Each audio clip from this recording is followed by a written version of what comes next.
The Egghead Arc has given us some of the most explosive, jaw-dropping fights in One Piece history, from unexpected rematches to shocking new adversaries. So today we're breaking down every major fight in the Egghead Arc, from the comical first encounter to the earth-shattering showdowns that have fans theorizing wildly.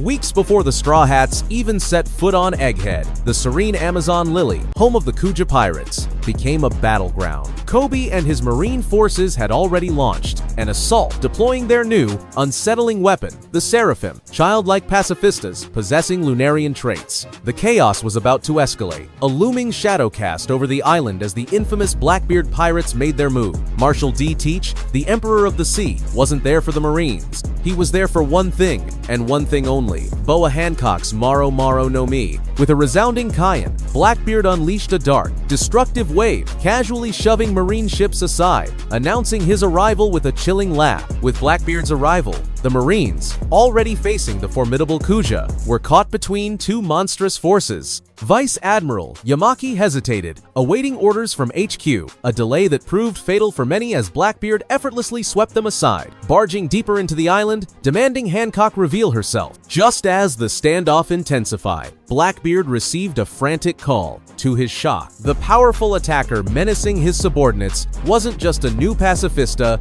but one with the telltale signs of a Lunarian responsible for the literal mountain-splitting damage to Amazon Lily.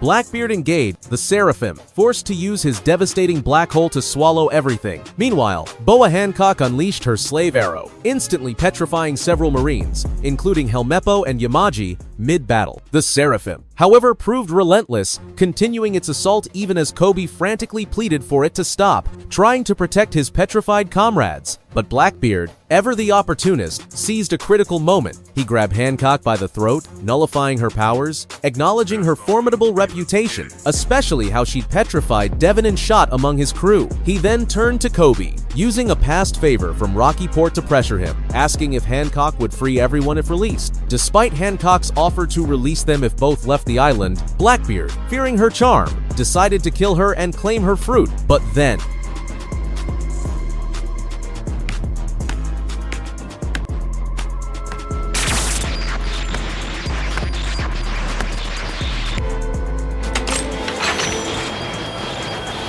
I never did like you, Whitebeard's cabin boy. Let's make this quick.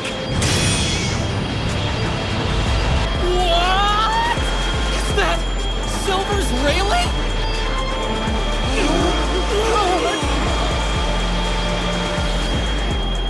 Then, a blur of motion. The Dark King, Silver's Rayleigh, the former right hand of the Pirate King, materialized, drawing his sword. His very presence, his immense reputation, was enough to end the conflict without further bloodshed. Rayleigh admitted his age might prevent him from defeating Blackbeard head-on, but his aura was more than enough to enforce a temporary peace, demanding Hancock release everyone as he ensured all parties departed. This dramatic encounter on Amazon Lily showcased the volatile nature of the New World. While the Straw Hats were making their chaotic entrance on Egghead Island, another worst generation captain was facing his darkest hour. The Heart Pirates, led by the strategic mastermind Trafalgar Law, had been sailing peacefully after successfully copying a road poneglyph from Wano. After defeating an emperor alongside Luffy and Kid, Law was riding high, his path to the One Piece seemingly clearer than ever. But as any pirate knows, the New World doesn't let you celebrate for long. Their journey took a horrifying turn near Winter Island, where they found themselves ambushed at sea by none other than the Blackbeard pirates, whose captain possesses not one, but two of the most dangerous devil fruits in existence. The confrontation was immediate, the Polar Tang already taking on water, when a bizarre, debilitating sickness swept through Law's crew, even turning him into a woman. It was the insidious work of Doc Q, Blackbeard's twisted doctor wielding the Shiku no Mi. But Law, seasoned by the fires of Wano, had grown. He mustered a surge of haki so profound it nullified, feminizing Plague, restoring himself and his crew. They scrambled to shore, only to face Blackbeard's formidable officers. Van Augur, the teleporter, instantly warped Jesus Burgess to the island, who, now supercharged by his Riki no Mi, casually tore a mountain from its roots, ready to hurl it. Law, with a swift slash, destroyed it. And then, the Emperor himself descended Marshal D. Teach, soaring through the air. On his winged horse, stronger, a beast imbued, with the mythical Pegasus Zoan. Blackbeard's intentions were crystal clear. He wanted Law's Road poneglyph copies. In the desperate race to become Pirate King, these ancient stones are the ultimate keys to Laugh Tale, and Teach had no intention of letting Law keep his hard-won advantage. Law, ever the defiant one, accepted the challenge. The battle exploded, but Law. Free room, go!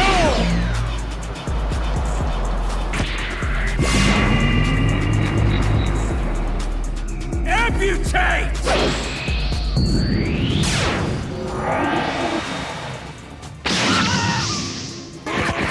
Tricky bastard! You think you're smart, huh? River Thrust!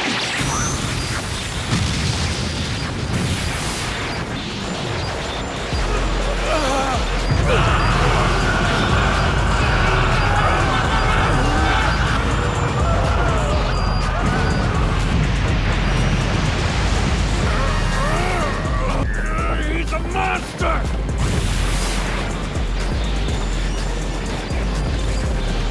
Revealing the true power of his awakened Op fruit, swiftly used Amputate to slice Stronger in half, sending Blackbeard tumbling. Blackbeard unleashed his earthquake powers, a massive gash that slammed the Heart Pirates into the ground. Doc Q, still in the fray, tossed explosive apples, but Shachi, utilizing their North Blue origins, doused them with a torrent of water. The fight spiraled into chaos. Beppo, with his heightened senses, alerted Law to a teleported attack, and Jean Bart, with unwavering loyalty, threw himself in front of his captain. Then, Law unleashed his ultimate technique. K-Room, go!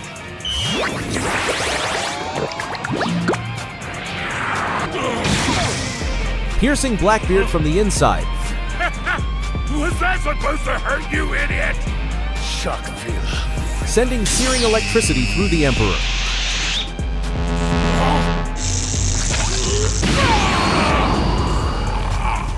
Meanwhile, the Heart Pirates submarine, the Polar Tang, battered Blackbeard's own ship, as whispers among Teach's crew hinted at a new era, fueled by the defeat of a former emperor. Even Fleet Admiral Akainu watched the volatile clash from afar, frustrated but unable to intervene. Room, go! Touch!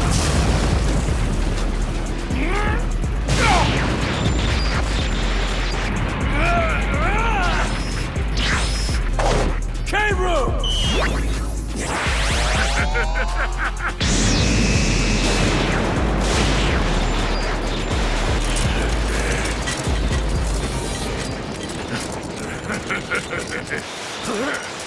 Black Vortex!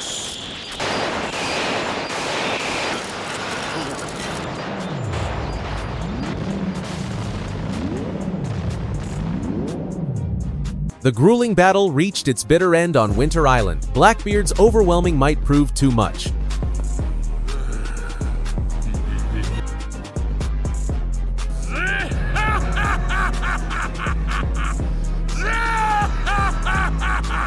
Trafalgar Law, the strategic mastermind, was defeated. His submarine, the Polar Tang, destroyed. I gotta save them. I have to. Let me think.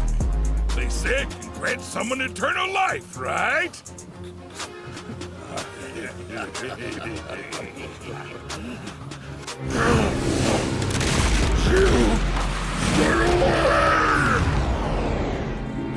That's my captain!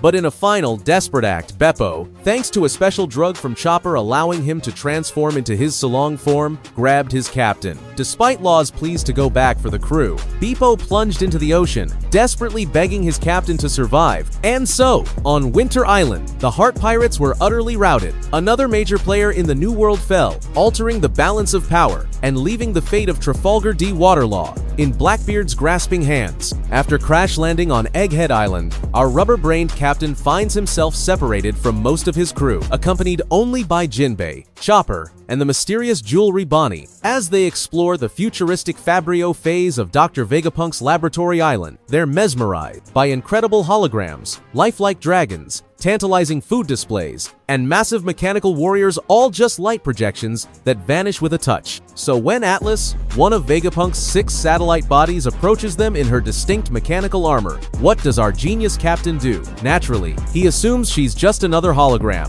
completely oblivious. He casually throws a punch at her face, asking, "Hey, is this a hologram too?" His fist connects with very solid, very real armor, and Atlas's expression immediately shifts from neutral to annoyed. The satellite doesn't hesitate. She retaliates with a powerful counterpunch that sends Luffy flying straight into an automatic cooking machine. She demonstrates precisely why she's named after the Titan who carried the world on his shoulders. Still reeling from the impact, Atlas, in her frustration, then casually punches a nearby holographic monster, surprising everyone as her light pressure gloves allow her to interact with the seemingly intangible. This brief exchange might seem trivial compared to the island-splitting battles that follow, but it perfectly sets the stage for what makes Egghead so unique. With Luffy causing a ruckus in the Fabrio phase, the rest of the Straw Hats, alongside Vegapunk's satellites, found themselves in the technologically advanced Lava phase. They marveled at moving stairs and the sheer ingenuity of the island, completely unaware that a new,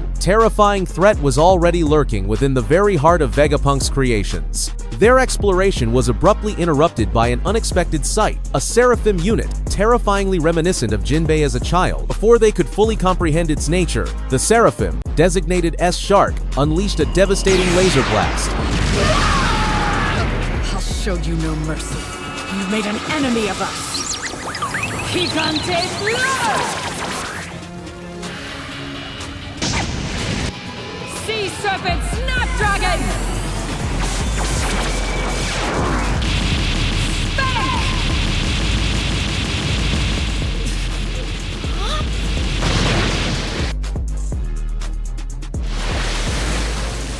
Special attack! Green Star! Skull Bomb Grasp! He's gone! Oh, come on! Ah! No! Stay away! Let go of me! Ah!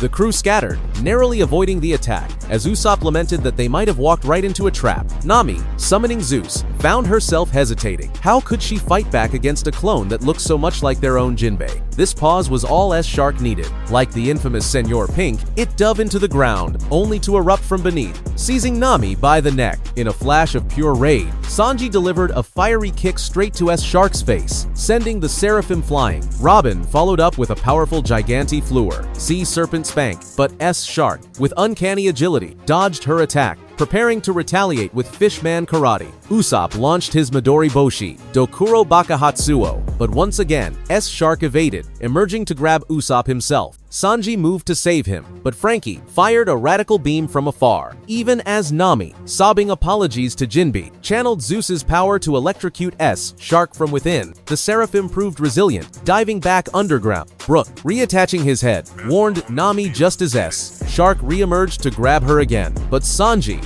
utterly enraged at Nami being harmed, charged back in, determined to beat the powerful clone to a pulp. This wasn't just a battle for survival, it was a desperate struggle against reflections of their own allies, amplified by the world government's terrifying new science. But the Seraphim were not the only formidable foes. As the Straw Hats struggled with S-Shark, an even graver threat manifested. A ghost from the past returned to haunt the Straw Hat captain. 17 years after their legendary battle in Enies Lobby, Luffy once again found himself face to face with the most lethal agent CP0 has to offer Rob Lucci. So, CP0, that's Lucci, Kaku, and Stussy, they're on Egghead mission. Take out Dr. Vegapunk, but the Straw Hats are there, so you know it's not going to be that easy. You're gonna pay for messing with Egghead, you beast-disturbing freaks!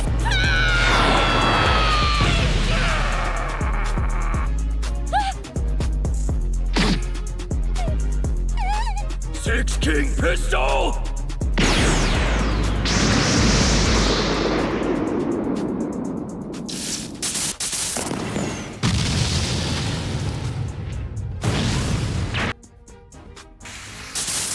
Atlas, one of Vegapunk's satellites, tries to take them on. Shaka warns her, but she goes anyway. And Lucci, still terrifyingly efficient, goes full awakened leopard form and with a single, brutal Rokuwogen, just devastates Atlas. Taking off half her face, she goes down. Researchers are screaming, and right then, Luffy and his group show up. The moment hits. Luffy and Lucci, their eyes lock. All that history from Enies Lobby, Luffy's first gear second. Now, Lucci is an awakened CP0 agent, and Luffy's an emperor, the sun god Nika. Luffy sees Atlas, asks Lucci why he's there. Lucci says it's world government turf. Kaku actually tries to tell Lucci, hey, Luffy's an emperor, you need permission to fight him. Stussy agrees. So, they report Luffy's presence. Luffy, meanwhile, rushes to Atlas, asking Chopper to help. Lucci tells Luffy to stay out of it. Luffy snaps back. Atlas was kind to them. You don't mess with Luffy's friend. Marine HQ gets the news. Sakazuki is suspicious, thinks Vegapunk might have called Luffy. He hears Kizaru's on the way and gives a direct order. Lucci is not to fight the Straw Hats, but Lucci, either out of fear of Luffy's new power or just pure arrogance. What was that form in your wanted poster? What, you wanna see it? Do you need to ask?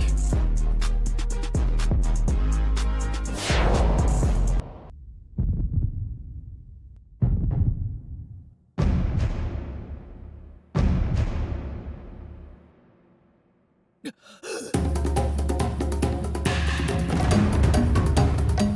feel it! I feel it! I feel it! I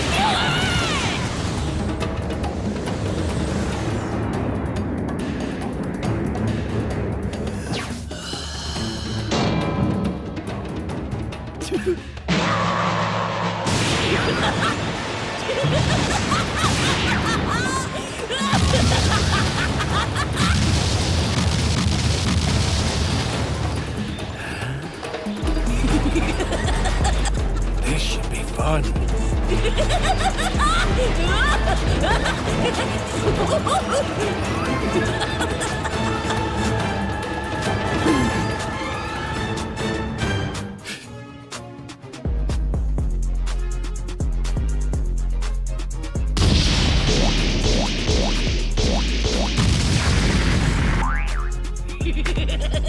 Hey, you! Pigeon guy! Get over here! Let's Completely ignores that order. He attacks Luffy. The rematch is on, right there. Everyone scatters. This is a top-tier fight. Luffy goes into his own awakened state. The others watch from the Labaface, noticing Lucci's more savage awakened form. Chaka explains awakenings can change a user's personality, hence Lucci ignoring orders. Vegapunk, watching, tells the crew Luffy's Nika form, the warrior of liberation, the sun god, isn't in any devil fruit encyclopedia, its name erased from history. He talks about devil fruits being humanity's desires, making users abnormalities to the sea. The crew's just trying to process this insane lore while Luffy and Lucci are Don't get cocky, Straw Hats!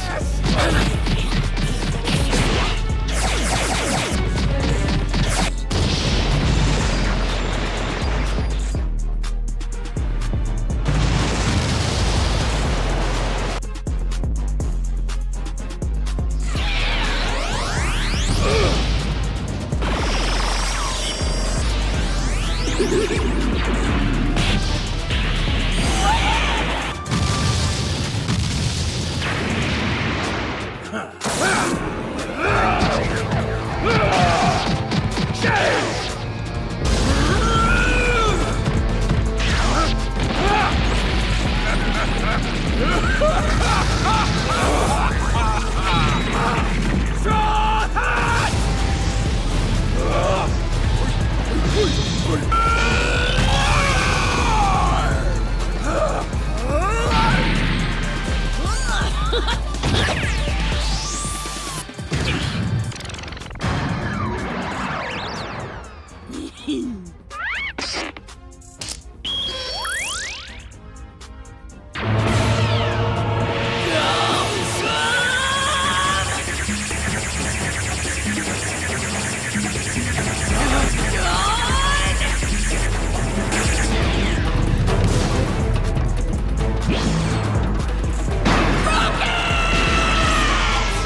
losing consciousness. While Luffy and Lucci are throwing down, their battle is explosive, reminiscent of Luffy versus Kaido. Both awakened, going all out. Luffy uses an attack, Gomu Gomu no Nura pistol, as the summary calls it, stretching his fist into the ground and redirecting it up into Lucci's chest, clearly hurting him. The fight's brutal. Lucci manages to stab Sentomaru with a Shigen, saying they need to take the control tower for the Seraphim. Luffy rushes to Sentomaru, who says he saw it coming but wasn't fast enough. Lucci tries to finish Sentomaru, but Luffy intercepts, spins, and slams Lucci through a wall with Gomu Gomu no Dawn Whip, sends him flying, but Lucci is relentless. He recovers in the Fabrio phase and charges Sentomaru again. Luffy intercepts again. He even tries to bite Lucci, Nika style. Lucci dodges. Luffy spits rubble at him. Then, Luffy gets creative. He grabs a big pipe, turns it to rubber with his awakening, and slingshots himself at Lucci at insane speed with Gomu Gomu no Dawn Rocket. And this one connects. Hard, right in Lucci's chest. Lucci goes flying again, and this time, even Rob Lucci has to admit it. Luffy's power is on another level. He's starting to lose consciousness. The Sun God was just too much for the leopard. When the dust settled, Lucci lay defeated among the rubble, his awakened form reverting back to human. The message was clear: the gap between them had only widened since their last encounter. While Lucci had grown stronger, Luffy had ascended to a level that put him in a class of his own. But even in defeat, Lucci managed to slip away during the chaos that followed, setting the stage for yet another confrontation that would shake the very foundations of Egghead Island. One good kick should do the job. And that takes care of the dishes.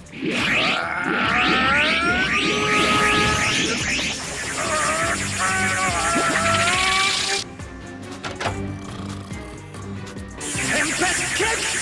Sky Slicer!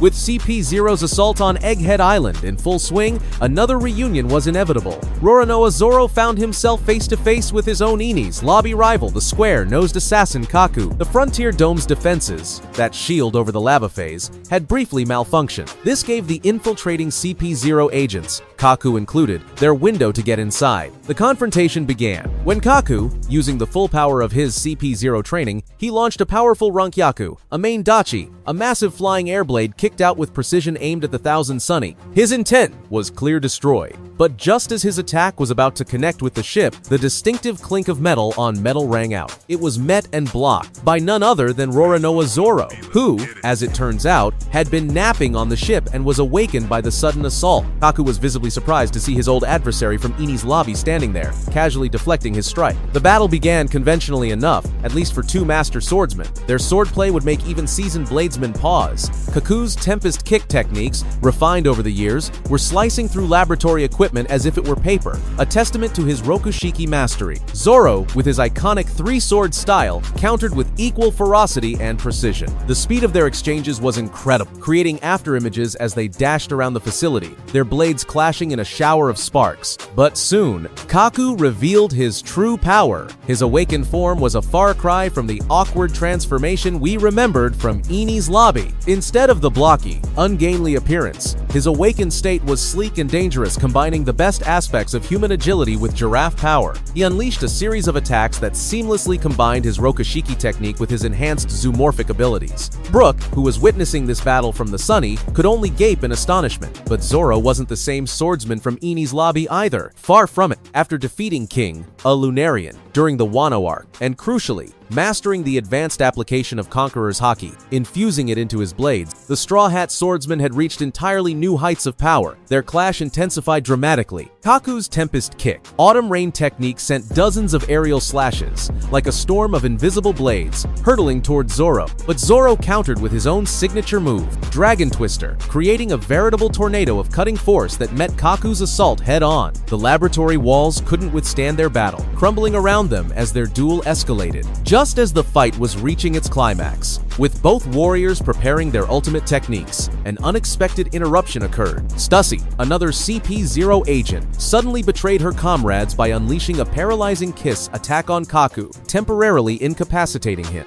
The shocking betrayal left both Zoro and Brook confused. Why would a CP0 agent turn against her own? Though Stussy avoided giving a clear answer, her actions marked a turning point in the battle for Egghead Island. She revealed herself to be Dr. Vegapunk's spy within the world government, completely changing the dynamic of the conflict. As Kaku lay temporarily paralyzed by Stussy's kiss, Zoro was denied the satisfaction of concluding their rematch. The duel ended not with a decisive victory but with an unexpected twist, a pattern that would continue to define the chaotic battles throughout the Egghead Island arc. We'll have to finish this another time. Square nose, Zoro remarked, sheathing his swords. But little did he know that circumstances would soon force him to fight alongside his former enemy against an even greater threat. The saying, "the enemy of my enemy is my friend," was never more true than on Egghead Island, when the Straw Hat Pirates found themselves in an unlikely alliance with their CP0 adversaries. The cause of this temporary truce? The arrival of the terrifying Seraphim, the world government's newest weapons. The Seraphim humanoid weapons with Lunarian traits and clone from the DNA of former warlords were programmed to eliminate everyone on the island, including CP0 agents. These child-sized weapons were unlike anything the pirates had faced before. Each one bore the appearance of a former warlord of the sea but with alabaster skin, black wings, and the ability to generate fire characteristics of the nearly extinct Lunarian race.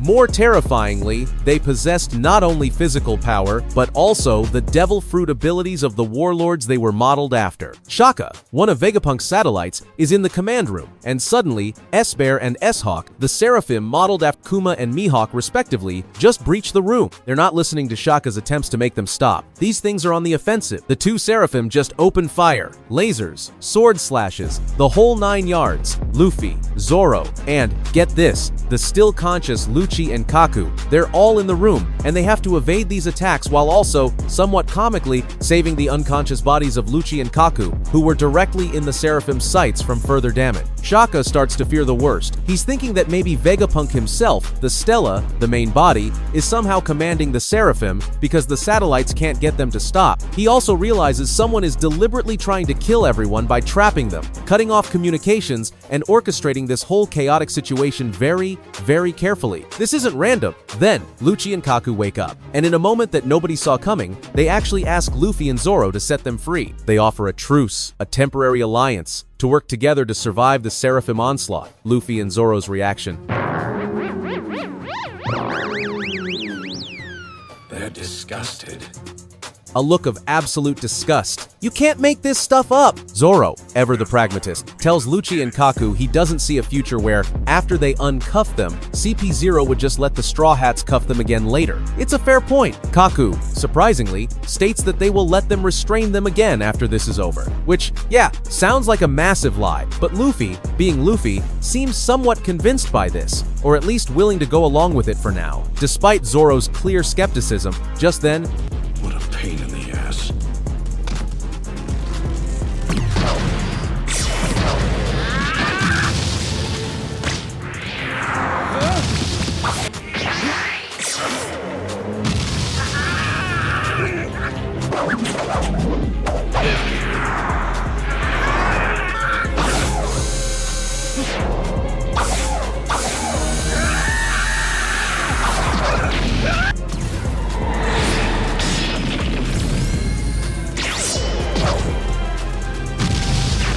S-Hawk, the Mihawk Seraphim, unleashes a powerful flying slash attack with its leg, a move that looks eerily familiar. Zoro, seeing this, has a sudden realization. That attack! It's like the Supa Supa no Mi, the dice fruit formerly used by Daz Bones, Mr. One from Baroque Works. How S-Hawk is using it is a whole other question, but the connection is made. Kaku, seeing Zoro move out of the way, uses the fact that S-Hawk is now attacking Zoro as another reason to be set free. If we don't team up, we're all dead, is basically the vibe. Shaka asks Lucci and Kaku what their actual mission is. Lucci, with zero hesitation or subtlety, bluntly replies that their mission is to terminate Dr. Vegapunk and all his satellites. Kaku is visibly annoyed that Lucci would just give away that critical information so freely, especially when he was trying to convince their enemies to set them free. Shaka then asks if Stussy, their CP0 compatriot who betrayed them, is also on that hit list. Lucci confirms, yeah, she is. Suddenly, they hear Nami screaming from elsewhere in the lab. Zoro immediately realizes this means the other Seraphim, Shark and Snake, are also on the loose and attacking his crewmates. This finally pushes Luffy to make a decision. He agrees to set Lucci and Kaku free. He asks Shaka for the keys. Shaka, trusting Luffy's judgment, or perhaps seeing no other option, gives Luffy the keys, saying his only priority is that the Stella, the real Vegapunk, escapes safely. Luffy turns to Lucci, and in a moment of pure Luffy logic, asks him if he promises not to go after his friends once the Seraphim are dealt with. Zoro's probably facepalming, thinking there's no way Lucci will fall for such a simple taunt or make such a promise. But Lucci, surprisingly, does respond. He tells Luffy he wants to kill Luffy first, and then he'll go after his friend. Well, at least he's honest, I guess. Just as they're freed. Hey, we've got an emergency here!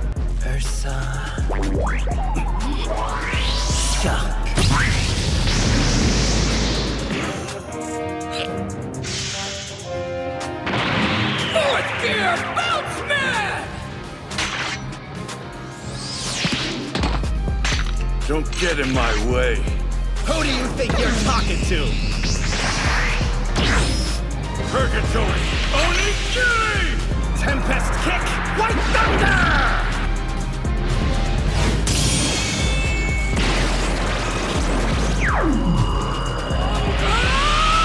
Six King!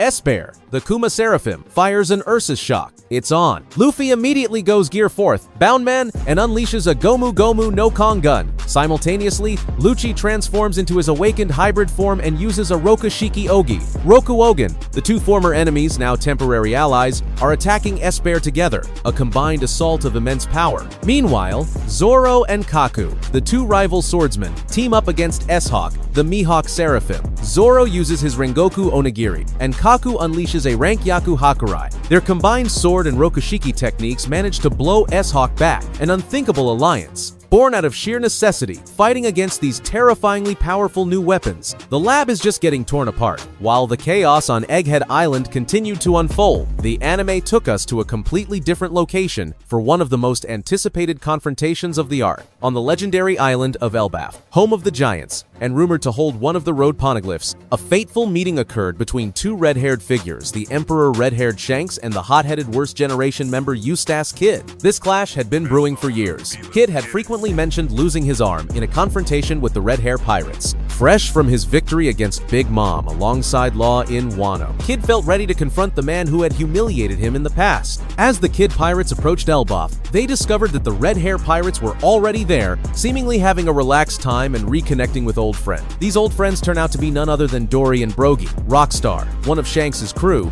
arrives and informs him that they are under attack, asking if they should fight back. Shanks ultimately agrees to engage. Shanks decides to send a message to the attacker, who is identified as Kid. Rockstar delivers this message. The message is a demand for Kid to surrender the road poneglyph rubbing he possesses, or face a fight with Shanks. Shanks is laying down a clear ultimatum. On the outskirts of the island, Kid and his crew, including Killer, observe Shanks' fleet. Kid realizes that practically every pirate ship they see belongs to some very big names, indicating the strength of Shanks' alliance. Killer reminds Kid of their last encounter with Shanks, stating it was a completely one-sided fight where Kid never even got to see Shanks directly. He voices his fear that Kid might die in this upcoming confrontation. Kid, however, remains defiant, stating he isn't scared and believes he will only die if he loses the fight itself. He is ready for the challenge. Shanks, back on his ship, tells his own pirate subordinates, like Ballfingers, Dratini, Fugger, and Peru, to clear out. He reveals that, despite their reputations, his subordinates are actually very weak and need his core crew's protection. Yasopp comments that Kid looks fine if he's willing to pick a fight, acknowledging Kid's readiness. Shanks accepts that Kid is indeed looking for a fight. I'm going straight to the top, and I won't let anyone get in my way!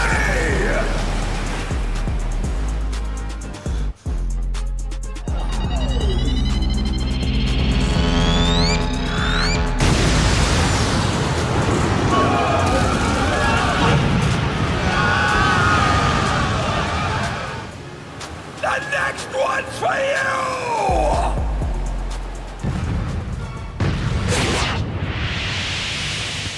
Should have expected this.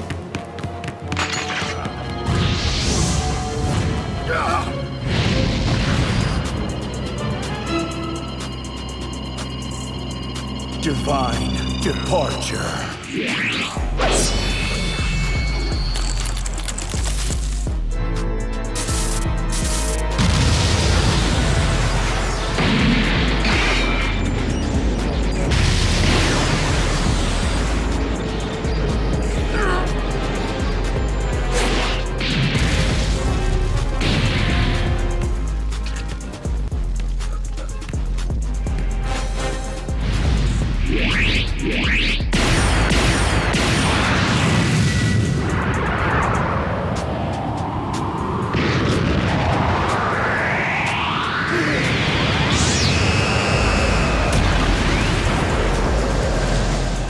Kid then makes his move. He forms his powerful railgun attack, Damned Punk, and aims it directly at Shanks' fleet anchored near Elbaf. Shanks, using his observation haki, foresees the immense damage that Kid's attack will cause to the fleet and potentially the island. Moving with incredible speed to intercept Kid's attack before it hits his fleet, Shanks approaches Kid's ship, the Vegapunk. Shanks catches Kid completely off guard by his sudden, rapid approach. Without a prolonged battle, Shanks instantly defeats Kid with a single, devastating sword technique called Kamusari, Divine Departure. The attack was so swift that many viewers needed to rewatch the scene frame by frame to fully appreciate it. In an instant, Shanks had covered the distance between them, executed a perfect slash, and resheathed his sword. This strike takes Kid out of the fight immediately. The Kid pirates on the Vegapunk panic after their captain is taken down so swiftly and decisively. They beg Shanks not to kill Kid, offering up their road poneglyph rubbings as a form of surrender and appeasement. Shanks, however, ignores their pleas and the offer. His focus is elsewhere.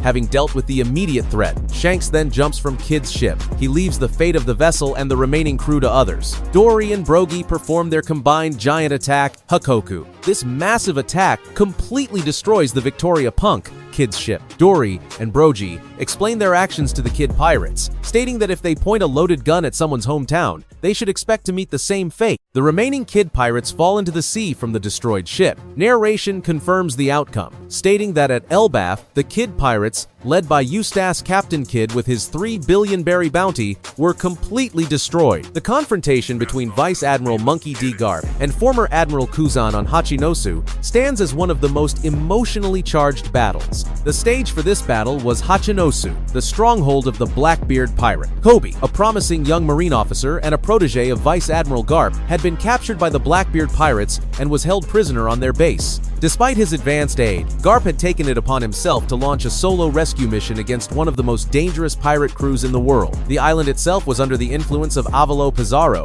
who had eaten the Shima Shima no Mi, allowing him to merge with the island and perceive everything happening on it. Kobe, attempting to create a diversion, found himself cornered. Marine forces under Rear Admiral Kujaku and Prince Gruss, including Sniper Hibari, had also infiltrated the island. Kujaku used her Muchi Muchi no Mi ability, and Gruss his Guru Guru no Mi powers, while Hibari employed GP flowers. To hell we go!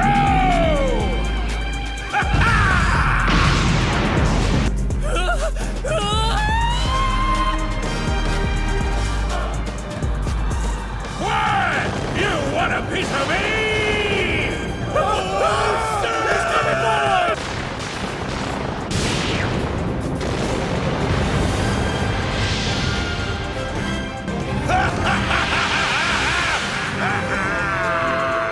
Galaxy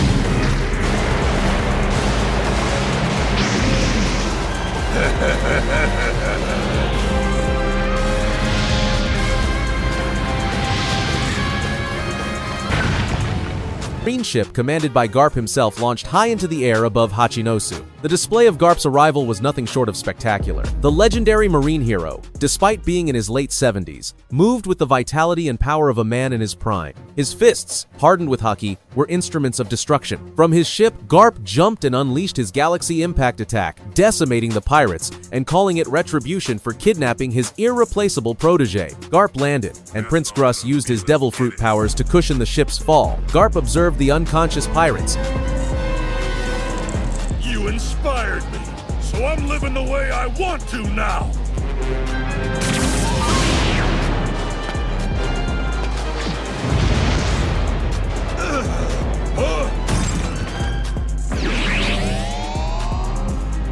Ice ball!